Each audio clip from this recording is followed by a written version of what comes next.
നമ്മുടെ പ്രൊഡക്റ്റ് അവരെ പരിചയപ്പെടുത്തുമ്പോൾ അവർ പലരും നമ്മളോട് പറയും ഇത് ഇവിടെ ഉപയോഗിക്കാറില്ല, ഞങ്ങൾ മറ്റേ കമ്പനിയുടെയാണ് ഉപയോഗിക്കണ, ഇത് എല്ലാ ആഴ്ച ഇവിടെ ഉണ്ട്, വീട് നിറച്ച് സാധനം ഉണ്ടെന്ന് പറയുമ്പോൾ നമ്മൾ പിന്നോട്ട് പോകരുത്.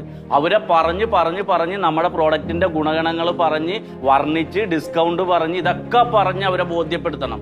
അപ്പൊ അവര് അവിടെ നിന്ന് പോകാൻ പറയും, ആട്ടും തുപ്പും. ഇതൊന്നുമല്ല, നമ്മുടെ ജീവിത വിജയമാണ് നമുക്ക് ലക്ഷ്യം. അവര് നമ്മളെ ഇല്ലാതാക്കാൻ ശ്രമിക്കുമ്പോ നമ്മുടെ മനസ്സിൽ എന്ത് വരണം? ഓടിക്കാറ് വരണം. എന്ത് വരണം?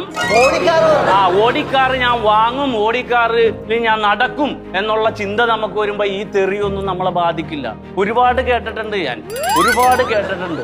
അത് കേട്ട് ആ തീച്ചൂളയിലേക്ക് കൂടി സഞ്ചരിച്ചാണ് ഞാൻ ഇന്ന് ഈ നിലയിലെത്തിയത്.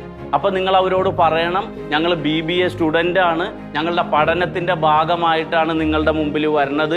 നിങ്ങൾ ഓരോ പ്രൊഡക്റ്റ് മേടിക്കുമ്പോഴും ഞങ്ങൾക്ക് സ്കോർ കിട്ടും, അപ്പൊ ഞങ്ങളുടെ അത് വിദ്യാഭ്യാസത്തിന്റെ ഭാഗമാണ് എന്നൊക്കെ പറയണം. അപ്പൊ പലരും വാങ്ങും. ഇനി ഒരു നിവർത്തിയിലെ കാലേ കെട്ടി വീണേക്കണം, വേറെ ആരും കാണുന്നില്ലല്ലോ.